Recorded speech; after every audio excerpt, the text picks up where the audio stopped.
Big games, big bets, better drinks. You're listening to Happy Hour Playbook, your guide to the winning side of sports and lifestyle. I'm Chris, and we're officially on air. Let's see what's on the slate today. Welcome to the Happy Hour Playbook, episode 19. 19, man.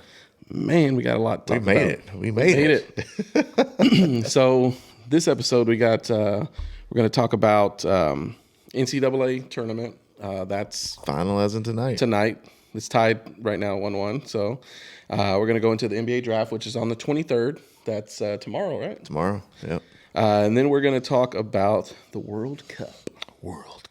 And, man, it feels like it's been going on For weeks. But we still haven't got the final 32, which is interesting. But A lot of them are lined up. I mean, it's coming. It's just a matter of time now. They just got to finish out some of these other games. yeah. A lot of the big teams have already clinched. So we're going to move on to our first segment, which is the Happy Hour Pour.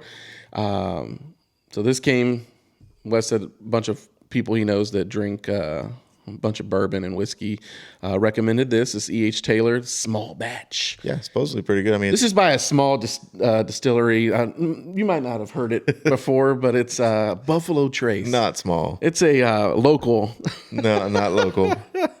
But very popular. It's a great. I hope y'all get to go see it when y'all are up in Kentucky. That's the plan. We want to go do something like that. I need you to pick me up some Eagle Rare. But yeah, I mean, it's my buddy Daniel has a bunch of these. He says it's really good. I've never had the E.H. Taylor, but from Buffalo Trace, I haven't found anything from them that I don't like. So I'm interested to see. 100 proof. Yep. It's the mash bill, number one, low rye.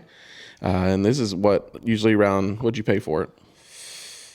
60 something bucks. 60 bucks? 65 bucks. I think is what it was.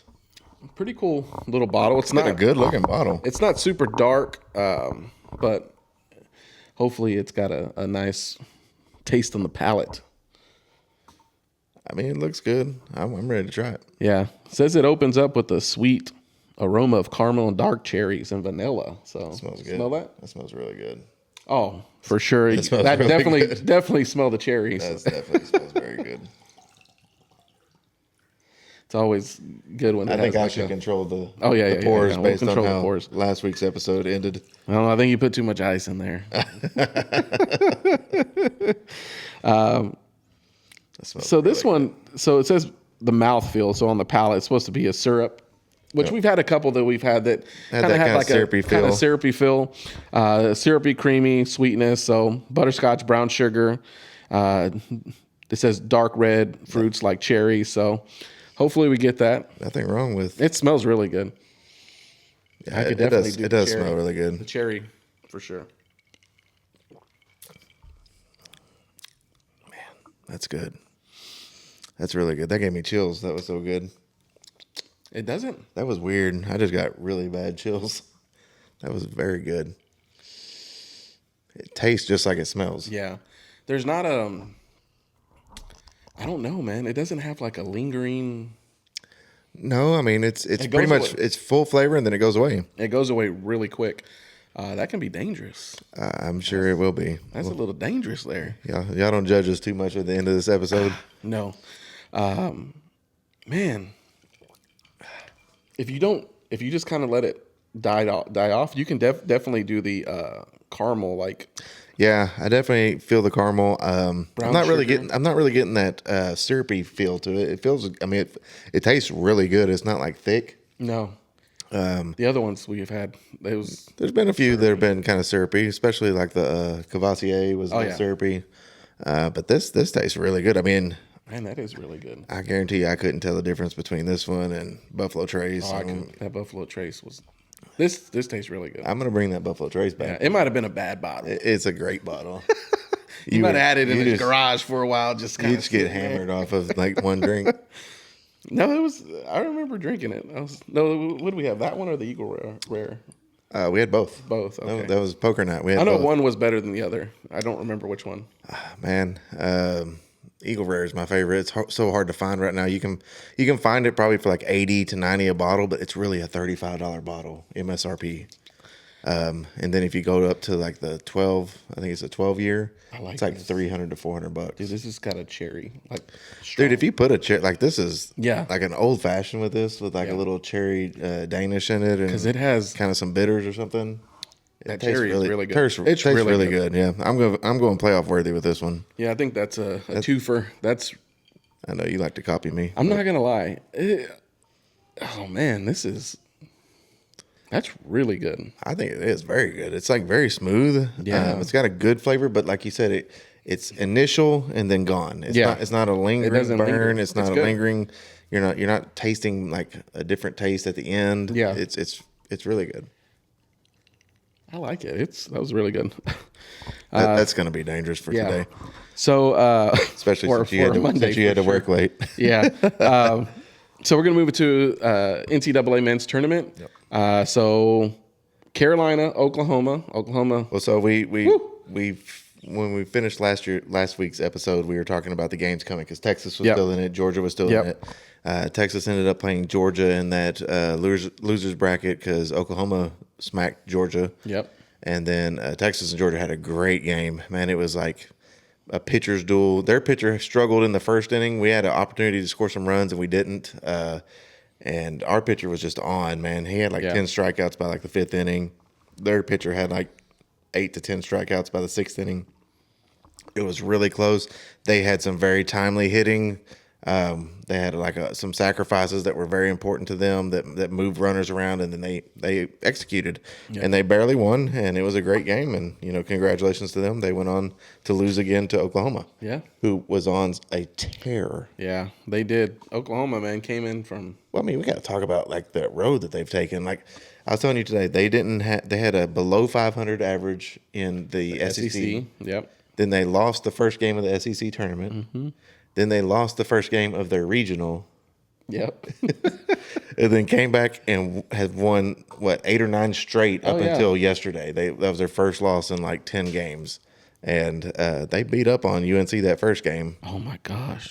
Man, it's just you get hot at the right time. And like these teams was an unranked team, and they're just destroying these 9-3 that first game. But definitely took a lead early, dominated. But the thing is, man, you can't count UNC out. They came back that next game and dominated. So I know, but look at the road that Oklahoma's been on. Yeah. They played their regional against the ACC champion, Georgia Tech, beat them. They went to play their super regional in Kansas. They were number 2. Number 2, yeah. They were number 2 in the nation. Ranked, So they beat the number 2 team in the nation, ACC champion, beat them. They go to Kansas to play the Big 12 champion, beat Kansas.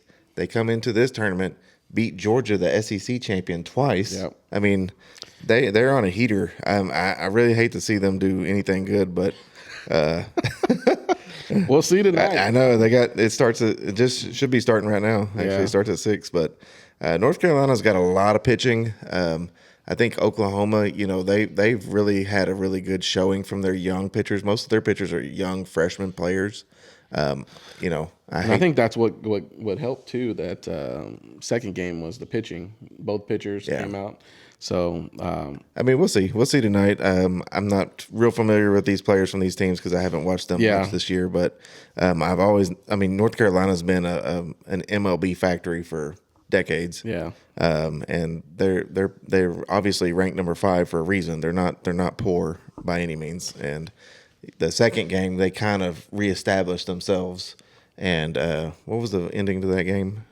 On the second game? Yeah. I believe that one was 6-2.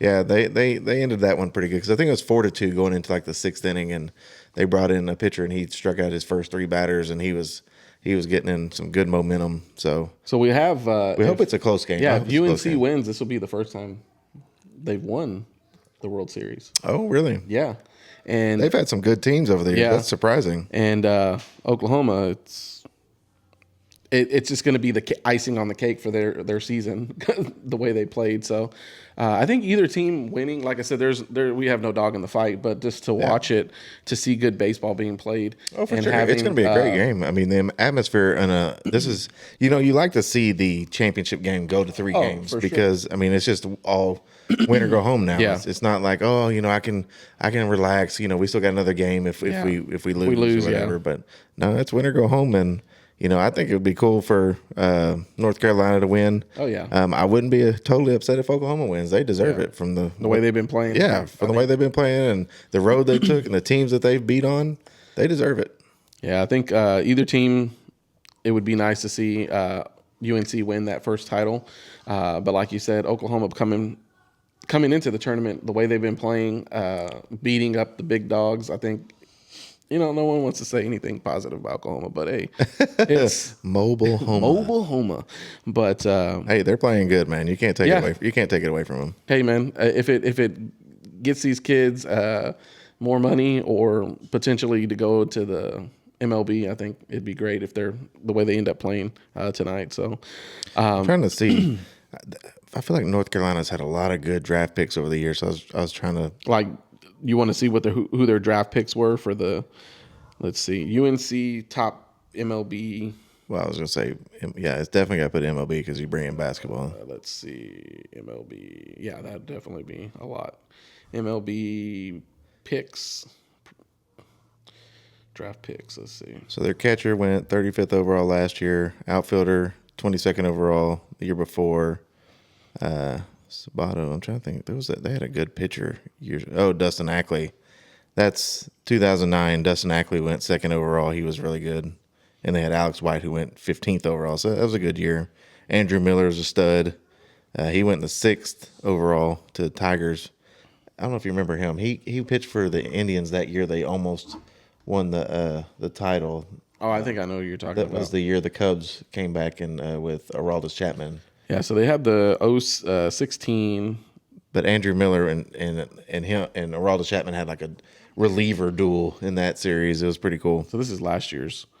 The 3 they had, first round, second round, and this is 6th round pick. Yeah. 2024. Honeycutt's a good one. Yeah, he's a player. It's 22nd overall, 23 draft. Yep. It's the 2nd round. Went to Baltimore, and then their first number 1 overall pick was in 1985. B.J. Surhoff. Yeah, so. I was just thinking because they've had some good players, and Dustin Ackley didn't really add up to much in the majors, but he was a very good college player.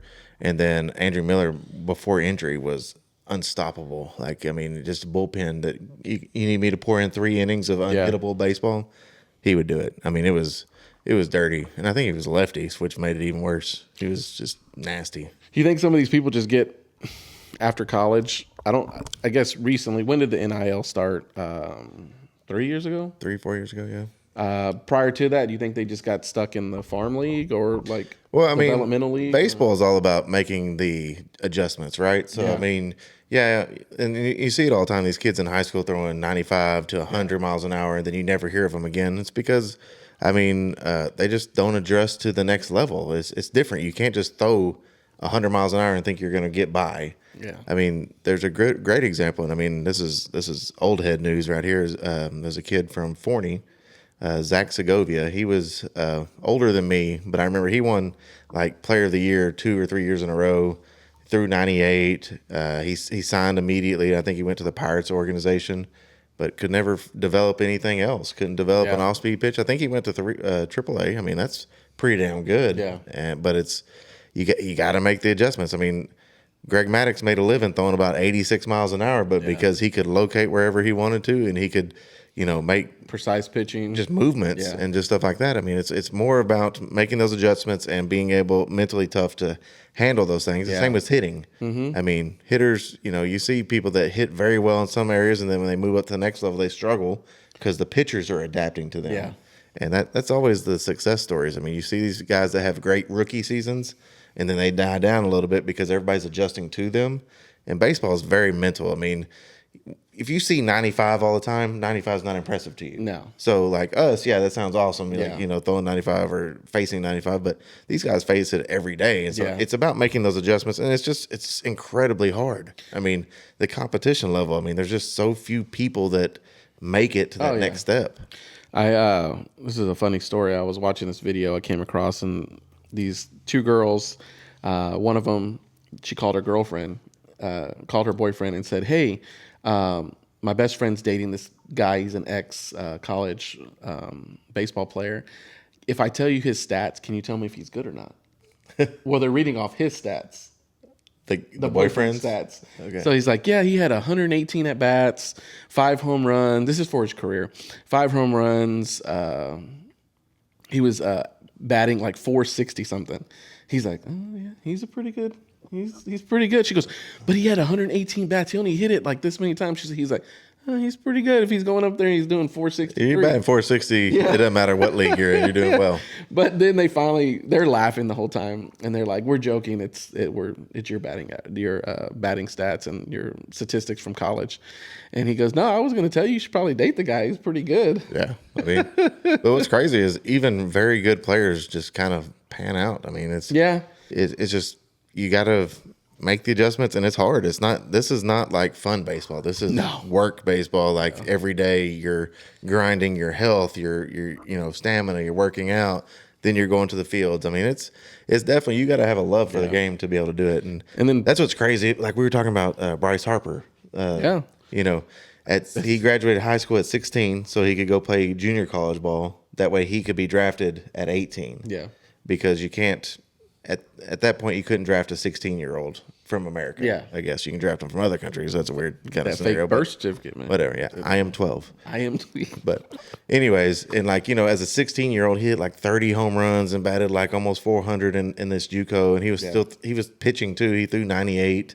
That's crazy. They had this, he came out on this magazine cover as the next great thing. Yeah. And most people don't live up to that stuff. No. And he's been one of them that has. I mean, do you think that gets in their head, like when these magazines come out and they're just like, you're 18 and they're like, oh, the top prospect coming out of whatever. Look at Billy Beane for the Oakland Athletics. I mean, he was supposed to be a number 1 overall pick. He was supposed to be the next great thing.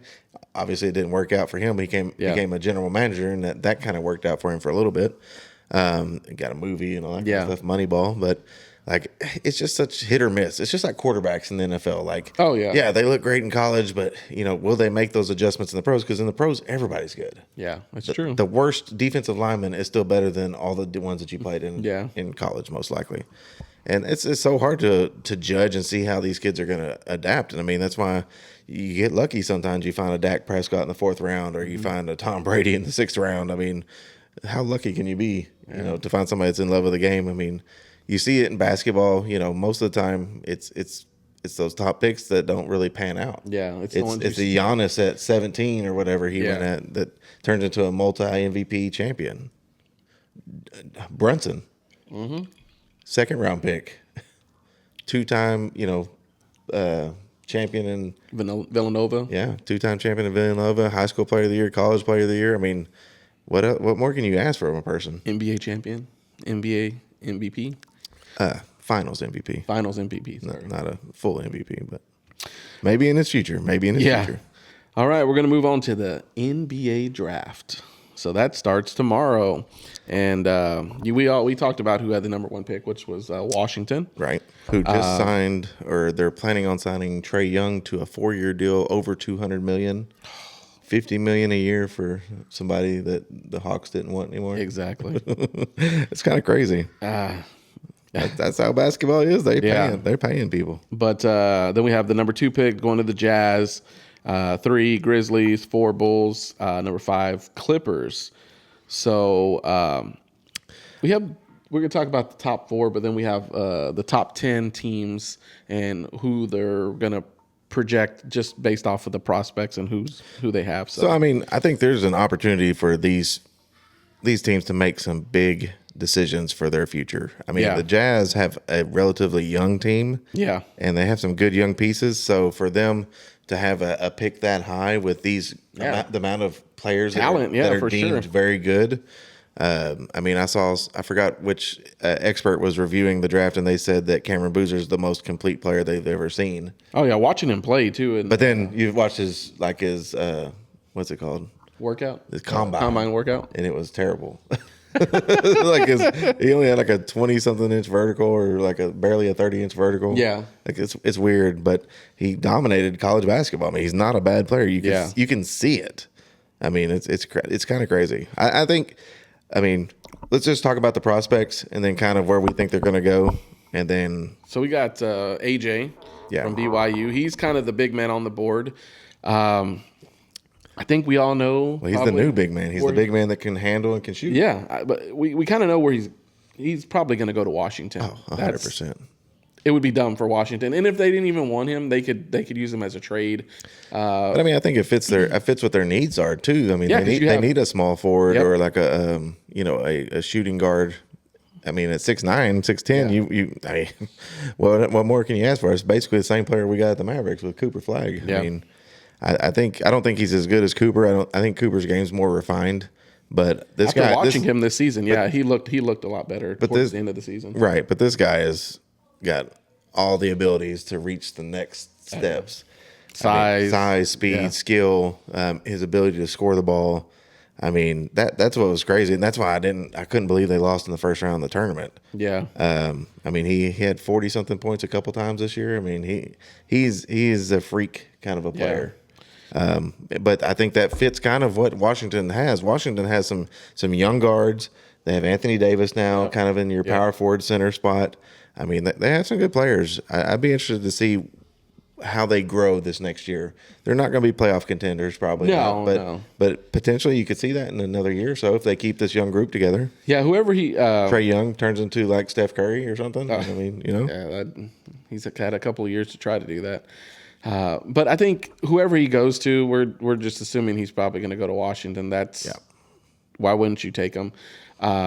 He's going to be a day one starter. He's going to come out and play. These top five have to be day one starters. Yeah. He's going to make an impact, but it's not an impact like where he's going to take him to the playoffs that same year. Like you said, he's going to have to start developing, probably hit the weight room. He's a big kid, but like I said, if you see the transformation from like when Giannis got drafted to what he looks like now, like it's a big difference. Like you're going up against men. That's who you're going up against. You're not going up against college kids. Like these guys are big guys. They're there. They've hit the weight room. They're going to push you around. So you got to get physical. Same thing with Wembanyama. Like his first year versus his third year. Like you can tell the difference. He did hit the right weight room. He got stronger. Yeah. So those big guys, especially him being 6'9", that's the same.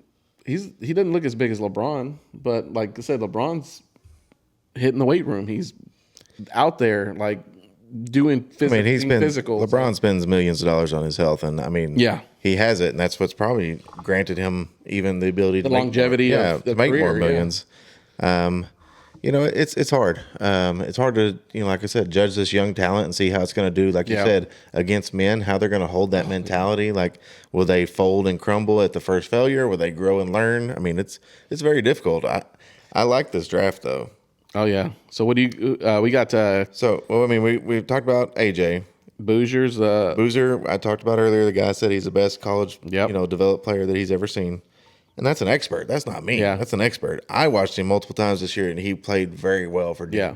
Now Duke has a really good team pretty much every year, so it's kind of hard to not step in as have 4 or 5 stars on your starting 5 and not consider yourself good. But I mean, it is what it is. You still got to go out there and play, and I thought he did well.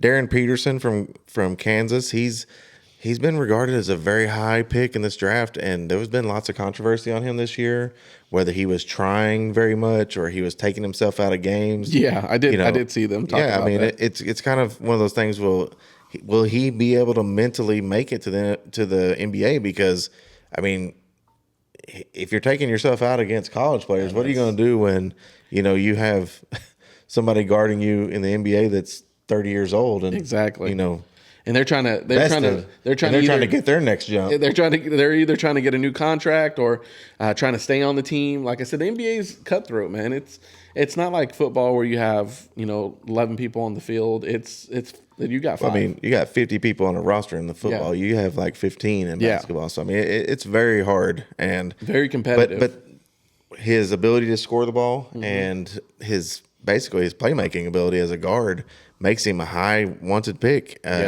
We'll see. I don't particularly like that mental mindset that he's kind of had. Yeah, not if you're trying to take yourself out of the game. Like, they're paying you too. It's not like you're in college where you're not getting paid. Like, he's at Kansas, he's getting paid. That's for sure. So it's like gone are the days of people just going out there playing their heart out. They're getting paid, and I think we've had that conversation. Like, there should be a change too with the NIL contracts where it's a contract. You're not a kid anymore. We're paying you money. Like, there's going to be some contract. I'd be interested to see it though. I think they're signing these yearly though. I think they're yearly contracts. I think it has to be better. It has to be like a year or two, because I think what ends up happening, you have that 1 year deal, and then they're like, oh, I'm going to bounce, or I'm going to go to somewhere else and try to get some more money. I'm like, it takes away the game, like the right. But I mean, that's the players union has kind of fought for that though, because they want the ability to, like, hey, if I'm not getting playing time here, I should have the ability. If the coach can leave, if they're not getting playing time, if the coach, the playing time is probably based on their performance and their ability to practice and stuff too. But like if the coach can leave in the middle of the year and take a new contract at a new place, why can't the player? I mean, that's the biggest discussion, is if we're not going to hold the coaches accountable for what they're doing, like Lane Kiffin leaving Ole Miss, going to LSU. I mean, like, that was so crazy. I mean, I don't blame him. He's getting a lot more money at LSU, and he's going to have a bigger pipeline. But stealing players, I mean, it is what it is. But like the players, I think it'd be better if we knew more, had some more transparency about what these deals were. Like, hey, this is for sure. We're paying them $2 million for this year, and it's if they play the year, they get the $2 million. If they don't play, then it is what it is. I don't know how much of it's guaranteed. What? Yeah, for sure. I think it should be performance based a little bit. I don't think it should just be guaranteed everything. No. But you're seeing this happen, and there's a kid. There was a story. It was Draymond Green was telling about a kid from Florida. He was talking to him about the draft. Probably going to be a first round pick. Probably wasn't going to be. He's probably going to be maybe top 15. But he asked him, "Is like, how much are they offering you to stay in school?" And he told him the number, and he's like, "Yeah, you need to go back to school. Go back to school, make that money, and become the greatest player at Florida or whatever." That's kind of what he was saying. Is like, you have the opportunity to make a great amount of money and be a phenomenal player at the school that is your favorite of all time or whatever. Because it might not pan out. Well, I mean, we've seen that in the NBA. But it's not even that. It's like you're just getting guaranteed money to go play against lesser talent versus getting probably less money to go play against the NBA. Yeah. And we've seen that, like, the guy ended up going back and saying we're coming back, and they gave him even more money. So there you go. I mean, it's like the right decision. Yeah, and then at that point in time too, you're in college. Like, what do you need to spend your money on? Like, save it. They don't save it. I know they don't save it, but like, you're in college. Like, unless you have your degree, you're Carson Beck, and you're.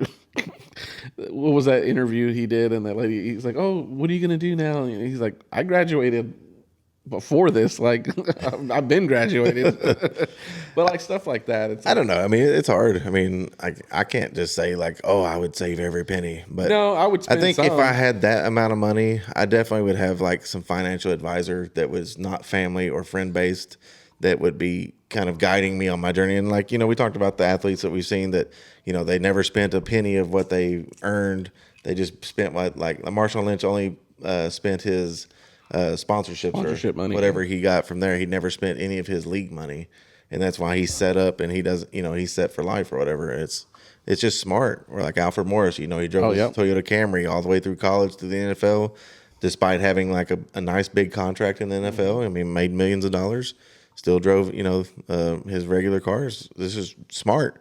You see these kids go out and buy $1 million cars and $6 and $10 million houses, and then all of a sudden they're broke and they're selling stuff. And it's tough on these young guys, especially when they come from poor areas or stuff like that. But you see people that do it right, and I mean, like Des Bryant is like a great example of coming from nothing and turning into something and being smart with your money, investing.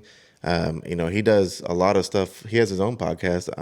I wanted to send ours to him, but I mean, he does great about like trying to teach kids that were like him on what what they're facing and how good it is good for you to face adversities and stuff like that. Oh, yeah, it makes for you a sure. better man. What do you think about this Caleb Wilson kid from North Carolina? He's very good. I wouldn't be surprised if he went 3 above Darren Peterson. So we're gonna. I don't know if it was a health issue this year, but man, he was good. We have the order 1 through 10. So we have Washington, Jazz, Grizzlies, Bulls, Clippers, Nets, Kings, Hawks, Mavericks, and then the Bucks. I think they're in Brooklyn doing the. That's where the actual draft's going to be. Okay. But we have AJ going to the Wash. This is kind of just based on. This isn't my pick. No, this isn't. This is all prediction. Put these together. Then they have Peterson going to the Jazz. That's wrong. Boozer, Grizzlies, Wilson, Bulls. Wagler is from Illinois. He's Clippers. Acuff, Arkansas. He plays for Arkansas. Is going to the Nets. They have Ahmet, plays at Tennessee, going to the Kings. Fleming out of Houston, going to the Hawks. Pete from Arizona, going to the Mavericks. And then, what is that, Burries from UCLA, going to the Bucks. Yeah, I don't know. I don't really necessarily agree with the Darren Peterson pick. For the Jazz? Yeah, I think they go bigger man with a power forward, whether it be Boozer or Wilson. I think having Boozer out there, I would go. It's the best, like we said, kind of like in football. Who's the best available player? Right. And well, I mean, look at their needs. Their young guys are guards. Yeah, their young guys are guards, and so to get a big guy. To get another guard would kind of just put too many people in the pot. Yeah. But I mean, I'm not saying that's the wrong pick. I just don't think that. Boozer, I don't think that's the best fit. I think Boozer is probably the right fit at Utah, and I think he goes there and he can be like his dad. He can be multi NBA. It's not Pro Bowl. It's All Star, All Team, or whatever they call it. Well, I mean All Star. I don't think he'll be one of those whatever they call them. First NBA, all NBA or whatever. I don't know if he ever get to that point. There's a lot of competition at that position. Is he better than Bronny? Yes, yes. There's not somebody on this list that's not better than Bronny. Which is funny. There's a couple kids at Alabama that were really good that I'm surprised aren't in the top 10. I know there was talks about Mavericks hired a new coach. Oh yeah, we got the guy from Michigan. A lot of hype around that, but that also I saw a theory that says that we're going to trade back from 9 and select a Michigan player at like 12 or something like that. But I would like to stay at 9 and go with best player available. Yeah. I think too, I wouldn't go back. It's a little different than football too. Yeah. Best player available, like I said, to go back to 12, and then I think Michigan. I mean, Michigan if you can get something for it, like future picks and stuff like that. I mean, I just don't see you getting much value at 9. It doesn't seem to be much. No. Once you get past like the top 5, it doesn't seem like there's that much value. No one's going to give you a lot for that. So. Right. You're not really just taking over the game with this massive trade. No, you might get a second round pick or something. So after watching the completion of the season, and we watched the March Madness, who do you think, just from the teams we like, would be good fit? Like we'll say Mavericks. Like who's a good player that you think you saw in the March Madness that would fit and help Cooper Flagg? We'll see finally what's his name come back from the ACL. I mean what's his name?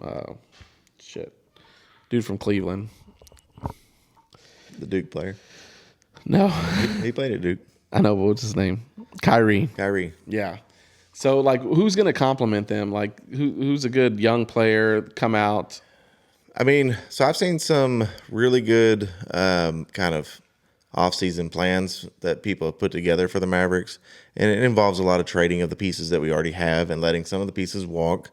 I think a guard right here would be a very good pick for us. Okay. I think, Cooper Flagg needs to be more of the small forward, kind of power forward guy. Okay. Especially as he gets more mature. And I mean, I think he's still going to grow. I think he's going to put muscle on. He's going to get with these NBA nutritionists, and he's going to, he's going to put muscle on. I think he's going to be good. I like him having the ball, but I like Kyrie having the ball more than him. But having, finding people that can fit around that mold, maybe a stretch big that can shoot threes, or a power forward that's going to bang around and get you some rebounds and stuff like that. I kind of like the guard position is our kind of place of need, because we have lots of unproven young people at that spot other than Kyrie. Yeah, I think you're right. But I don't know if there's a specific player that I can just be like, oh, that guy. I know the Acuff kid from Arkansas has been placed at our spot a few times. Yeah, they did really good in the tournament. There's actually a couple good teams. There's some other good players that aren't on this top 10 list that are still available, and I'm okay. The Arizonas, like you said, the Arkansas, the Michigans, they had a ton of good play in the March Madness tournament, and they got a lot of good turn. Oh, the kid from Texas, what was it, Swine, or what was his name? I can't remember his name. It was on here a while ago. Yeah, so Dalen Swain. Yeah, Swain. Like, I think they did good tournament play. I think in those moments, because I consider the tournament like it's a pressure moment. It's like a boil. What is that called? A pressure cooker. That it's a little different than the season. You make it to the tournament and you're there under pressure to try to go as far as you can, with the anticipation that you're going to try to get to the main national championship and win. And a lot of those teams showed up. And like I said, we did the whole calculation of the most points scored. Like, it was competitive tournament. It was really, really good. Oh, for sure. It was fun to watch. Like I said, the kid from Texas is good, but he's not top 10 good. And that's where it's really difficult to decide, like, who these players are. And, like, like we talked about, like, Giannis. I mean, the Dallas passed up Giannis for somebody that wasn't very good. And, I mean, you just miss these guys, and they just turn into these monsters, and it's crazy. And Jalen Brunson, second round pick. Yeah. I mean, every team passed on him. So we looked. They both got drafted the same year in here. Him and Luka. Yep. But we talked about the same player pretty much. So one of them had to go. Yeah, I don't know if they would have been a great fit for each other. No, because they're ball dominant. Yes, like they both do well with the ball, and that's why Jalen Brunson would come in off the bench, and when Luka was out, he would come in and he would take over the game. He would be the dominant person on the ball. Yeah, but it's hard to tell Jalen Brunson when hey, you're going to be you're going to be spot up in the corner. Wait for Luka to give you the ball when he's a creator. I just don't think I don't think it was a bad fit. I just don't think it was the right fit. No. And I think Brunson obviously found his fit in New York. And once Brunson left, Luka had his fit with Dallas, but then we kicked him to the curb, and I think that's went to the finals. And we went to the finals, and they said, "You're fat, bye." Well, I mean, we were in the Western Conference Finals one year, and then we went to the finals the next year. I mean, it's not like we were a bad team by any means. No. So. And that's the part that sucks, because I read this article today. There's a little stirring in the pot over there in Lakerville, because they said Luka's worried that they're not going to build a team around him. And I know Luka wants to win. Luka wants to win a championship. He's not playing this game to just play and get money. No, I mean he has money. I mean he's been playing. He's been a pro since he was 16 or 13. Yeah, so crazy. So I mean he has money. But what do we if we keep it? I fucking own the team. You do. Like, I don't even watch the Lakers like that. But so what do they got to do? Oscar doesn't either. So are they going to get rid of LeBron or trade him or something? Or are you going to keep him? Because he's literally kind of working backdoor deals to keep people and get people he wants on the team. But I don't think that team with him can go any further than where they went this year. The problem with what LeBron has done to that team is they have nothing available. They don't have any draft picks. They don't have. You're right. That's 100% correct. They don't really have very many pieces that are valuable to trade, because they were involved in the Giannis talks earlier. And I mean, I just don't think they have much to offer. And they've done that to make these teams for LeBron over the last 6 years, because he's been there since 2020. 2020, right? yeah. Yep. When they won. Yep. And I mean, man, they brought in AD. They traded everybody away for AD. And then, they got rid of AD yep. for Luka, which that's probably they probably got the better end of that trade. Oh, for sure. But I mean, they've traded a lot of young players away and a lot of draft picks to make LeBron happy. And I mean, it hasn't turned into. I mean, they won the championship in 2020, but is that a real one? That's COVID. The bubble? No. Yeah, that was the bubble. I don't know if that's a real championship, but I mean, I guess if you get one out of all these years, I guess it's worth it. I mean, people that haven't had championships in a long time, we kind of would probably like something to happen like that. Was that 2011? 2011 for the Mavericks, 2023 for the Rangers, and 1995 for the Cowboys. 2000 for the Stars, I think. Yeah, well, it was 2000. 99. 99, 2000. But anyways, I mean, it's juvenile. I just don't think, and I think that hurts Luka. I mean, he does need help because I mean he's a scorer. I mean, he won the scoring title this year. Yeah, he's a great player. He will be an all-time great. Yeah, but will he have any championships? I don't know. That's up to the GMs to make good moves around him. Like I thought Dallas had set him up pretty well. That team worked well. Yeah. They were okay with the way he ran the room, and then they all kind of. Well, you had great defensive players around him. Well, they feasted because he's not that. He's not a great defensive player. I don't think he has to be a great defensive player. And I think that he was the offense, and for them to get rid of him, kind of shockingly, and giving him to the Lakers for nothing, it kind of sucked. And yeah, that was a miserable day. I thought it was fake news. Yeah, it just made you like, what the fuck? Like, what's going on? Yeah, I don't know. I don't like the move, and obviously that guy's been fired from our organization already, which is even worse. Right. That kind of tells us the same scenario. Yeah. I mean, I'm still going to follow Luka wherever he goes because I think he's a Maverick at heart. And yeah, for sure. I think that's where he wanted to be. That's what he said too. He goes, "Man, I love Dallas." Like, yeah. That's the kind of people you want. Right, for sure. And that kind of reminded me of Dirk, And like I said, he wanted to be. I don't think he needs to be a defensive star. He's just got to be average. Yeah, for sure. And my problem with him is when he's arguing with the refs, putting his team, instead of getting and back they're running down the court. Right, instead of getting back on defense, he's putting his team in a bad situation because he wants to bitch.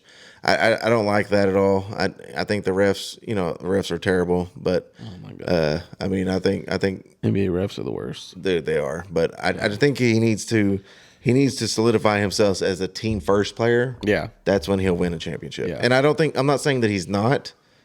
I'm just saying, like, a team first player doesn't bitch and moan during the game. They'll bitch and moan in between timeouts and stuff. Yeah. They're not going to bitch and moan in the game. All right. We're moving on to the World Cup.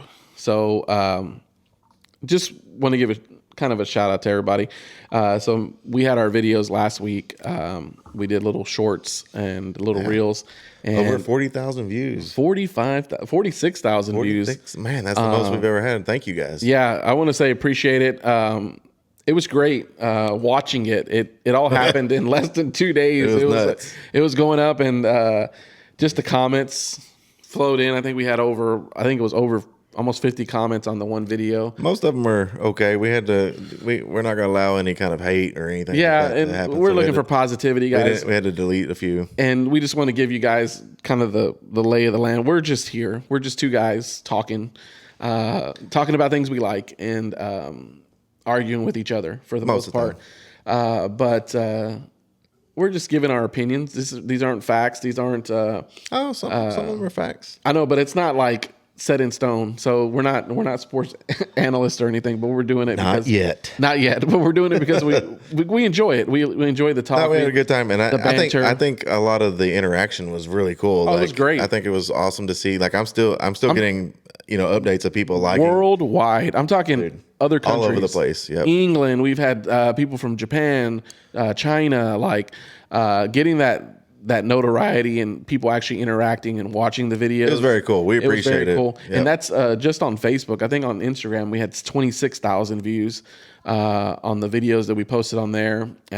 We had a couple thousand views too on was it TikTok, and then a lot of views. TikTok's kind of slow. It's all over my feed, but it's not. I haven't seen very many other people. And also YouTube, we've had a bunch of hits on that. But I just want to say thank you for that. It was a lot of fun. It was on the World Cup talk, but I'm loving the videos, man. The videos of these fans from other countries. Dude, they're having so much fun. It's almost like the forbidden fruit. They come to the United States and they're like, this is not what has been told to us. Well, like they see only what the news allows them to see, and we're not depicted as the best country in the world. I mean, we're depicted as kind of arrogant and kind of entitled, and a lot of these countries came over here. We had someone tell us that Americans feel like they have a sense of entitlement, and that we're owed something, and we're not. We don't. I guess we don't see that because I see our state as a country itself. Texas is massive. Texas is different in general compared to the rest of the state, and it's funny because good and bad. Yeah, good and bad. But I did see this lady. It was funny. Like they were watching a game in Houston, a soccer game, and they said it's funny. Like in Europe, when we want to go see a friend, the most we're going to drive is like 15 to 20 minutes to go see somebody. Yeah, you got to drive 45 here. They said here it's funny.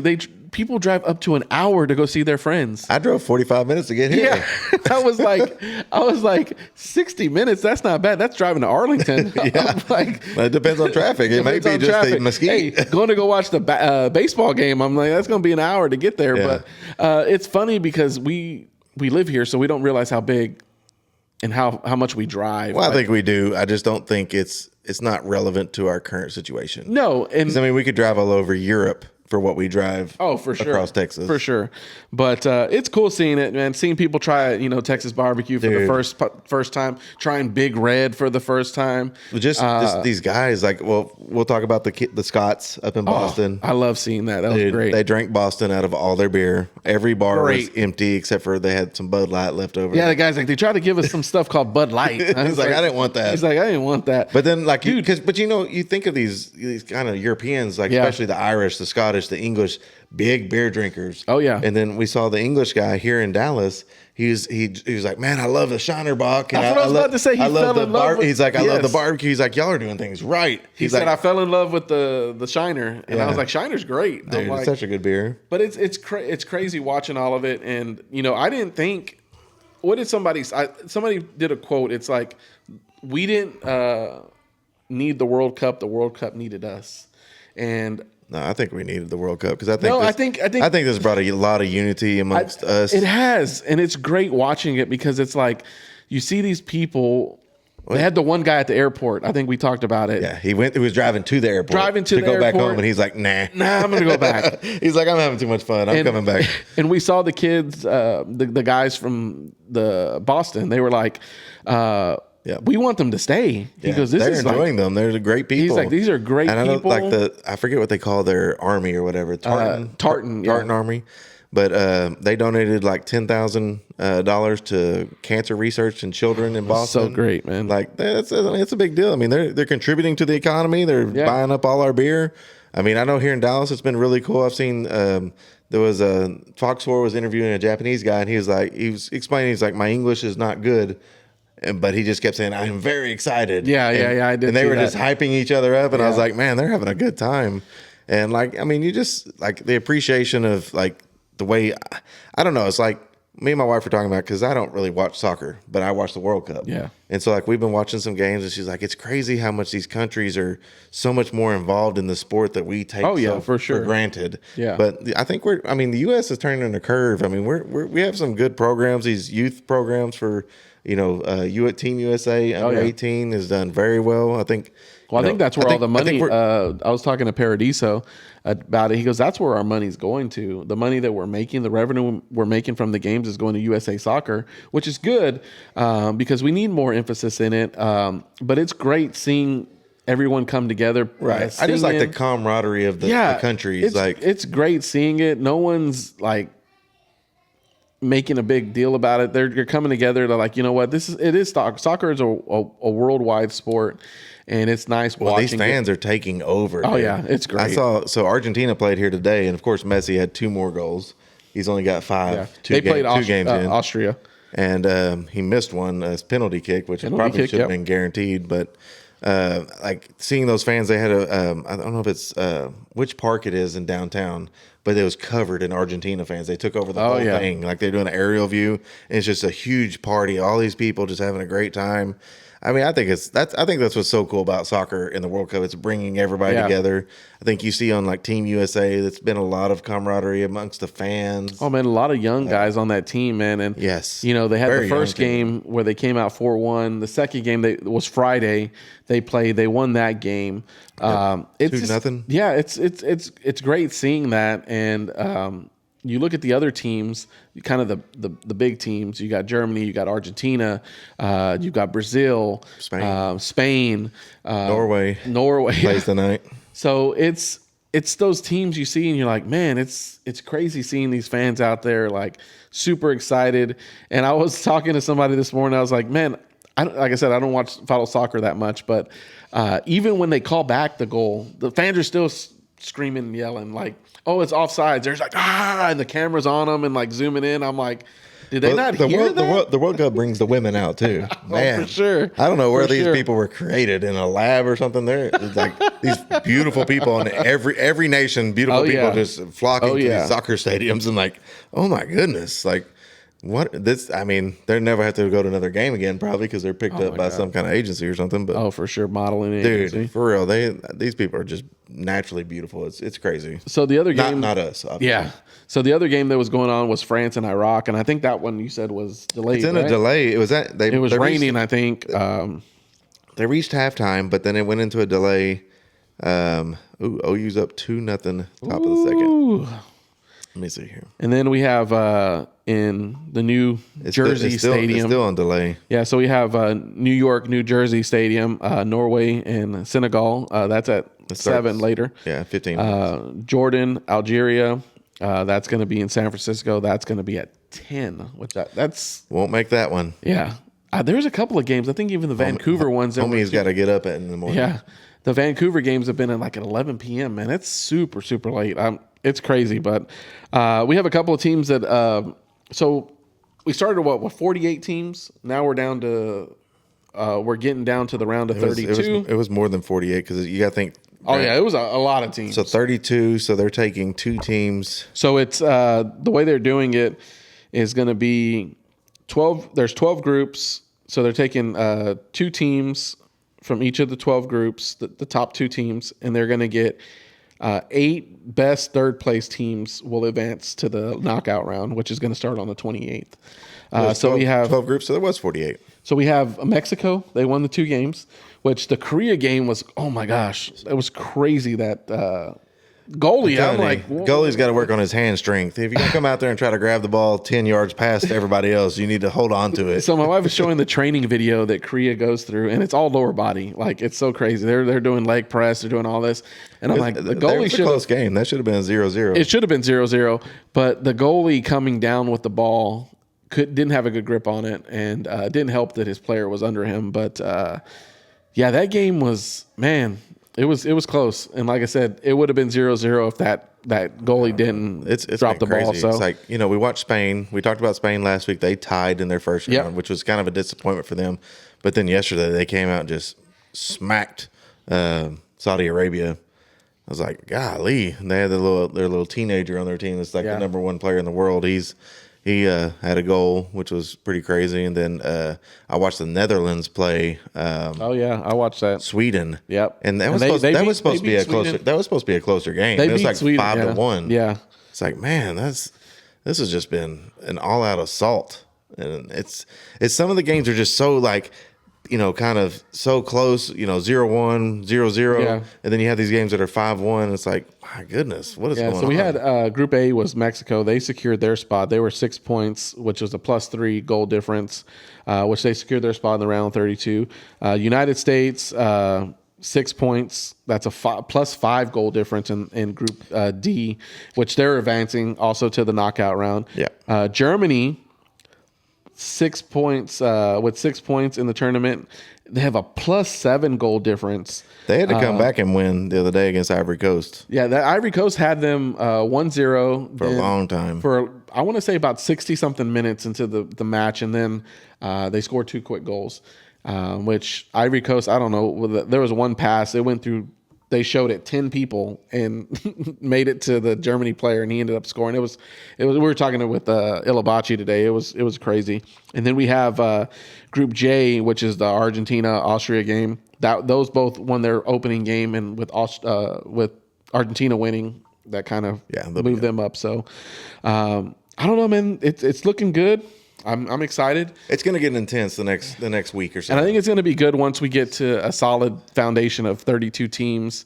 Right. Now, we still have one more game to play on Thursday, and it's going to be tense because as a coach, what do? You have like 3 players that have yellow cards. Oh, man. And if they get another yellow card in this game, they're suspended, I think. Well, I think that counts game. Against you, too, the yellow card. It's Well, I mean, I think it only hurts you if you get another one consecutive games because then you get suspended. Yeah. And we have like 3 of our main players that have some of those, and it's like, do you sit them? Do you know, because this game obviously doesn't matter. We're already in, but you take a lot of momentum away. We've talked about that in every sport. I mean, you take away your rhythm and momentum that you have with your team. That's where, especially with this, like you want to make sure that you have that momentum going in. You stay consistent. You're winning.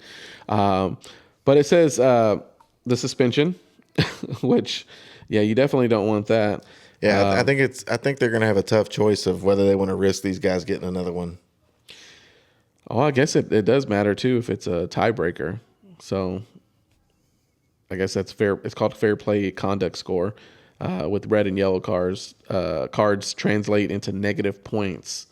So I guess you don't want to. Never seen that come into play. Yeah, maybe it's never had to, but I guess if two teams are going potentially advancing, and someone's got a red card or a couple of yellow cards in there, I can see how that. It's fair. It's called fair play for a reason, for sure. guess. If some team's just beating up on you and it's 0-0 and they've got multiple red cards, multiple yellow cards, obviously that should count against them. Yeah, for sure. I mean, I know you only have so many substitutions and stuff like that too. So I mean, it's very difficult how they're going to manage this going forward. And I mean, I don't want to take away from our rhythm that we got going because this has been the best showing that we've had as Team USA. Oh my gosh, in a long time. It said 95 years. I think that's what it said. 95 to come out like that. I think 92 years it might have been, but just to come out 10 years is still a long time. Yeah, but I was like, we've had some pretty good like big name players in the past World Cup. I don't follow soccer. Just asking around, they said that a couple of those people were pretty much kind of ball hogs, so it kind of damaged the U.S. where you have that one player that I think. I don't want to say Messi type player, but players. We've never had a Messi type player.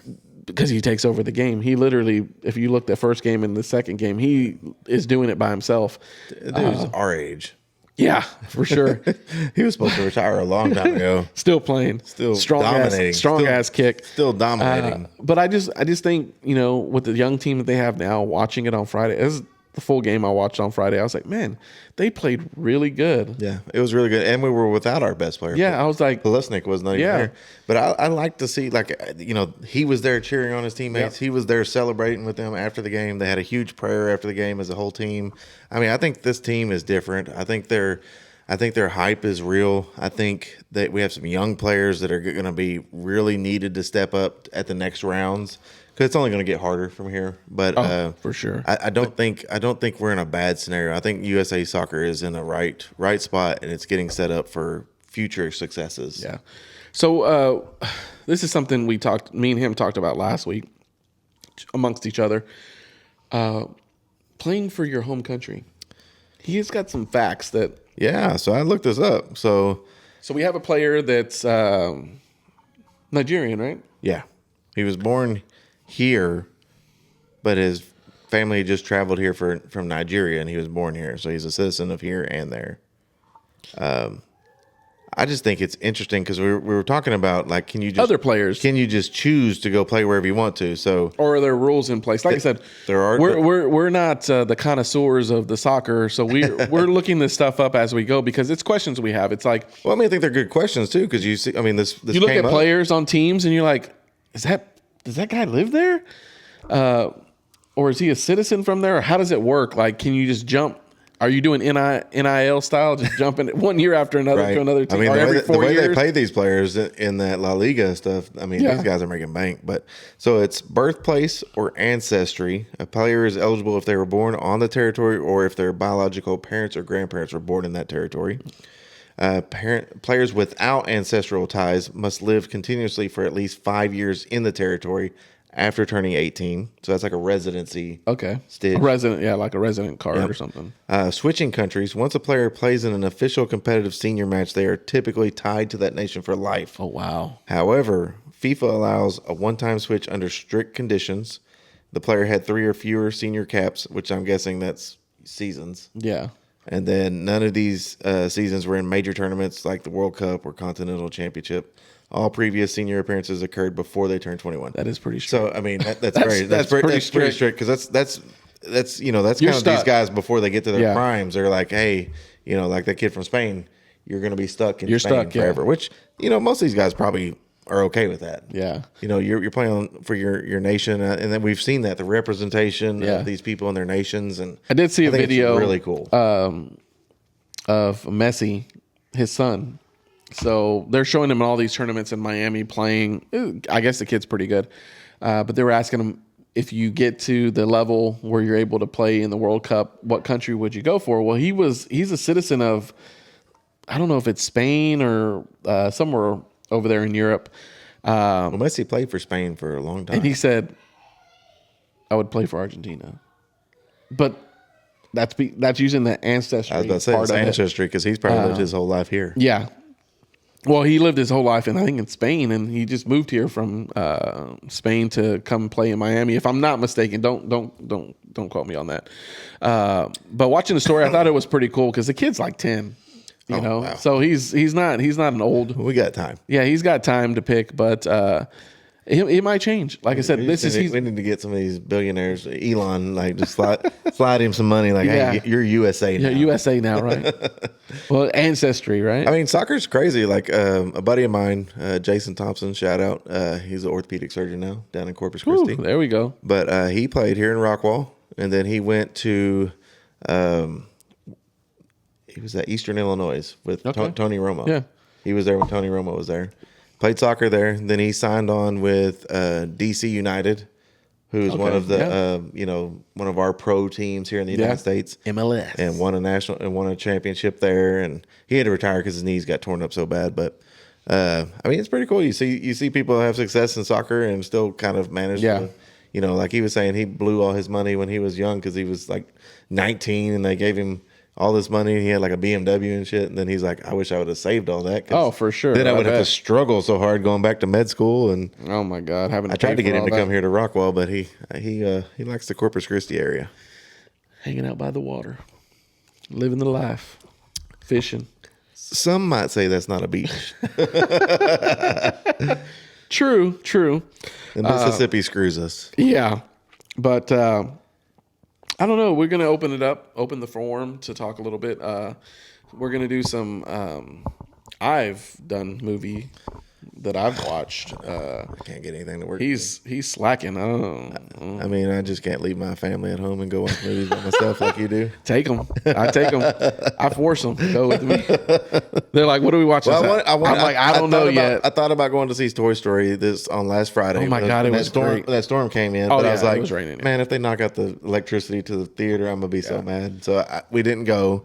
But I'm probably going to take the kids to see that. I know you saw it already and said it was pretty good. It was good. So me and Brian actually saw it before me.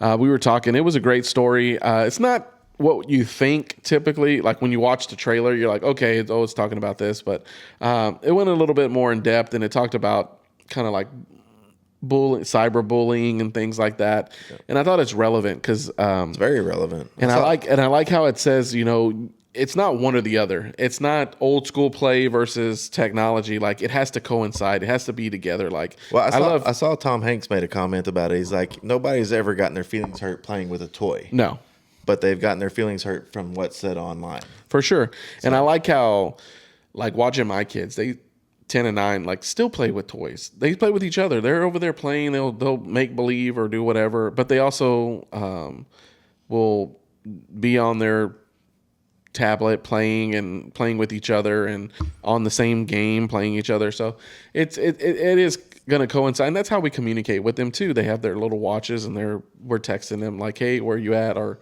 if they're at their friend's house. So technology is going to be there. Kids are at.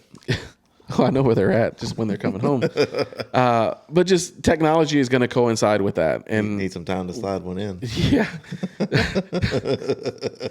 not a lot of time, but to be able, but to be able to manage that and not feel like, oh, it's either one or the other. Like they can't do that, because some people are like that. Like, my kid's never gonna get on a tablet. I know we're having a hard time with that with my girls right now, because they love and they're playing. It's not necessarily just stupid games. We try to make sure they're educational of some sort, where they're doing math or something like that. But when it comes down to it, we can't control all that. They go to their different games that they like to play, but we really try to control how much time we're on it. Like we try to do a system like, hey, if you're on this thing for 20 minutes, I want you off of it for 20 minutes, and you're going to go do something outside. You're going to run around. Right now it's so hot outside. Right now it's really debilitating. Humid. It's so hard to go outside and enjoy it. Prior to all this rain, my kids were on their bike every day. Dude, it's outside. You can't hardly breathe outside. It's so humid. And you walk outside, it's like glasses fog up.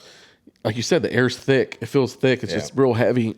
So I don't give them any crap about going outside. That's kind of me too. I'm like, unless we're gonna go jump in the pool, I don't really understand why I'm forced to go outside. But like my daughter, she went to basketball camp today, and so like she was extremely tired. That's why she's not here. Yeah. And so she was on her tablet when I went to go pick her up today, and I was like, you want to go to Kaylee and Cooper's house? She's like, I'm tired. I'm gonna stay home. Like, okay, well, the little demon child, she came, but.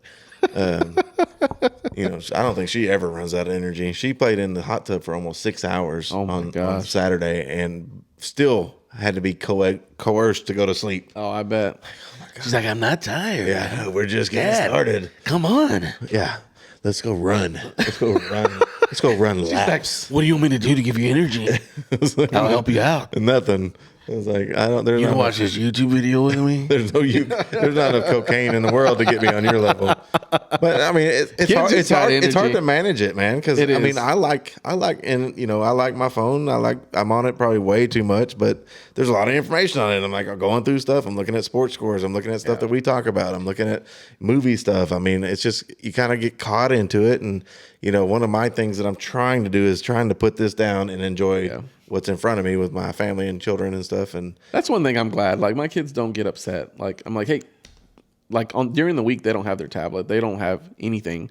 Well, we've tried to really strict to limit the YouTube. Yeah. And stuff like that. Like, hey, if you're on there playing like some kind of math game or something like that, my daughter's into chess now, so we've gotten her playing chess, and I think that's a very good mental game. Like, you're thinking. Yeah, I mean, I don't think there's anything wrong with playing that. But like, they play these stupid games. Like, we're just wasting your time. Yeah. Like, let's do something constructive. But I've also played Grand Theft Auto for a couple hours straight, so I know that wasn't very constructive for my brain. But it's hard. It's hard to regulate it. It's hard. I mean, the school implements almost everything on a computer. Like, there's no books anymore. No. It's so strange, and and I know there's studies out there. I can't quote them. I couldn't tell you what the studies are, but I know there's studies out there that show once a school implements an all kind of digital type deal, all their intelligence and IQ scores go down. Because it's taking the thinking out of everything. You're just pushing a button. But that's what the world's trying to do. The world's trying to do that. I mean, I can speak to nursing. They don't want us to make decisions. No. They want us to read from a piece of paper and choose the decision that they think is best. Yeah.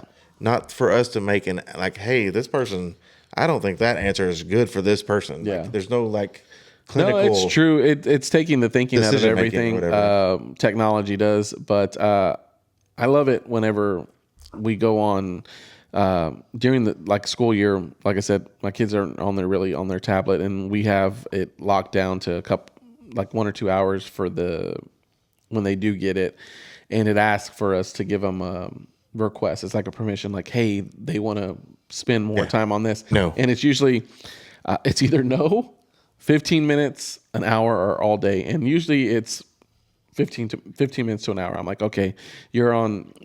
My son and daughter play this math game. I'm like, you can play that all day. I'm like, Yeah. it's very cool math game that they play. But it's hard to regulate whether they're actually on that math game or on, Bluey or something like, which Bluey's not bad. Bluey's probably one of the better things you can be on, but Trusting Mozzies. No, I'm trusting. I know, it's, no, you're right. It's tough. It's tough to is. regulate. And that's what kids want to do. That's the popular thing for them. I mean, it's more, a gaming experience is more important nowadays than going outside and playing hide and seek and stuff like that, which I can't really let my kids go outside and play because there's bad people in this world. And true. That's the difference between us growing up. Mm-hmm. I was loud. I mean, I was kicked out of the house. Like, hey, you got to go do something else I remember my grandmother. Go home at dark. She would hey, we want to come in and get some water. She's like, the water hose is out there. And you're just outside until your parents got home. Like, we'd go to my grandparents' house and they would drop us off in the morning. And then we would be outside all day until my dad came and picked us up. Yep. And we drank from the water hose. We went, climbed trees. 100%. We were on the roof. We were in the alley. Chopped down trees. We had a little hatchet. Houses. We were trying to chop a tree down with a hatchet. I remember Kevin's dad put this big ass spotlight up above his basketball goal in his driveway. We'd be out there till 1 a.m. shooting hoops. Oh yeah. I mean, it was a different time, man. Yeah, it was different, and it sucks. I don't necessarily say the world was better then. I think there was just an ignorance to it that, for one, nobody was gonna. Well, it wasn't. They weren't going to kidnap me. They ain't getting shit for that. But it wasn't on social media. It wasn't broadcast alert. Like, this car was trying to pick up a kid. The Amber Alert wasn't created until we were older. Yeah. So I mean, it's one of those things. Like, it's the times evolving. We're more aware, I guess, for sure. of kind of I think what's going on. I think awareness. I think the world is very evil when it comes to some of this stuff that goes on with children and kidnapping and trafficking and.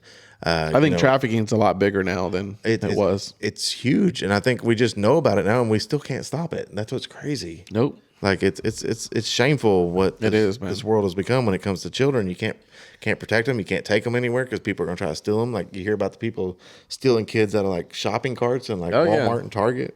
Yep. Casing you, walking around. And I know I probably get some weird looks, like, because I try to watch, like, if I see people walk into their car with their kids, I try to watch them. I try to make sure that, nothing happens. Like, I'm super happy. Like, my wife, she does all the order delivery shit, so she doesn't ever have to go by herself. Yeah, she doesn't ever have to go into the store to get anything, and so they're not as at risk for that as like people who go and take their kids to the store. And I see it all the time. And I mean, I try to be that community member. It's like, I'm going to watch everybody's kids. It's not just my kids, it's your kids. We're going to protect all kids. Oh, yeah. Especially if you see somebody. But I also don't want people thinking I'm just some weirdo, just like, why you keep staring at my baby? I'm like, it's a cute baby. Oh my God, their smile. No. But we're going to close out episode 19. 19, guys. 20 next week. What are we doing for 20? We got to do something. Yeah, we got to find something to do special. But we want to say thank you, guys.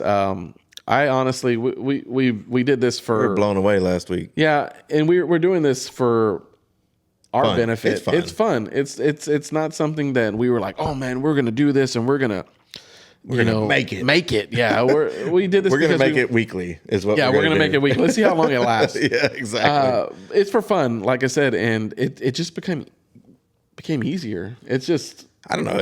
I enjoy it. I mean, I think we're going to be running out of topics here in a few weeks because they got that lull. We're in that lull. We're in that lull, but we can talk. So, we can make up some stuff. There's a lot of forecasting stuff. We got a lot of stories. WNBA is still going on. Oh man, yeah, I get updates on that all the time. Dude, we got to go cards, to that, playing cards. So we're gonna. We'll have to. I don't know at next episode or the episode after, but.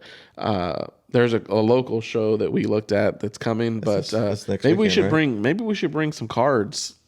Open up some cards to show. I know we got a lot of people that on Instagram that follow us that do the card opening and card that liked our stuff. It's hard, man. I mean, because it costs so much money right now. If finding it's almost impossible. Yeah. Then paying for it, the prices are astronomical, but it's so much fun to rip it. I mean, then you got these scalpers. You had me ripping. Oh man, we got the digital ripper. This guy was on a roll today.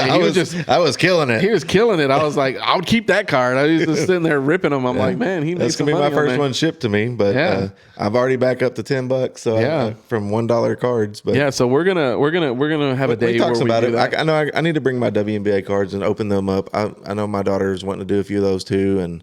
I've got some Pokemon that I found. I've kind of got a little hot spot, secret spot where I've been hitting up some of those. Just trying to, because I mean, it's just the demand is so crazy. Like they're called Elite Trainer boxes, the ETB box, and they're about $50-$60. But if you find one, it's instantly worth $100. Like I could sell the one I bought on last Thursday for $100. I mean, and you make $40. I mean, that's what, about 80% profit. Yeah. I mean, that's crazy, and it's I don't know. It's just nuts. The demand right now, and I'm trying to grab it when I can because my girls like open them. We opened some. I told you. Oh yeah. A while back that I want to send off. We opened some. Well, I showed you the picture. My wife bought some cards. We opened those a couple days ago. So we're that one's really nice that you got. Yeah. So it's fun. We pick and choose which ones we're going to put in the sleeves. We look them up. But we're not like these scalpers. You're not getting rich. Machines. And that's my thing. Like when I got there was like 3 or 4 ETBs. There was like 20 packs, and there was like a couple 10s. So I got like 3 packs. I got 1 ETB and I got 1 10. Yeah. Like there's a lot of people that go in there and they'll buy all of that. Yeah. And it's like this. I'm gonna resell it. Well, I mean, you can resell it. I understand that, but that's not fun for everybody else. No, Like it's supposed to be You want fun. to make sure that the kids get some too. Like that's my thing. I get them for my girls. Like I let them that's what's open nice them. when you go to the car shows and you see the kids there. Yeah. Because that's ultimately that's what it's about. It's about the kids. Well, and it's keeping the kid in us too. Like it's keeping us young, giving us because kind then of when those kids get older, they're like, "Oh, I remember when I used to collect cards." Yeah. Like It's something me and my then that grandpa kid, did, and then that kid's like, "I want to do what my dad did. We did the same thing." My son loves it. He loves opening the cards. He looks it up. He's like, "Oh, this card looks like. Can you look this one up? Can you see?" He likes.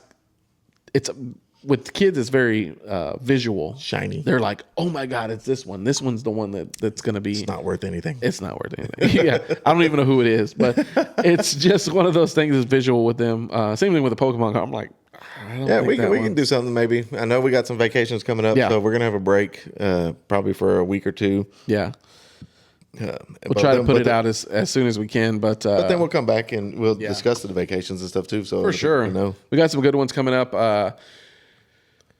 But I just want to say, follow us, like, subscribe, Instagram, Facebook, TikTok, YouTube. But I'm Chris. This is Wes. Hey, we're really humbled by all the representation we got last week. We hope you guys 100%. continue to listen and spread the word. We're having a good time. Hope you guys are too, and we'll see you next week. Peace.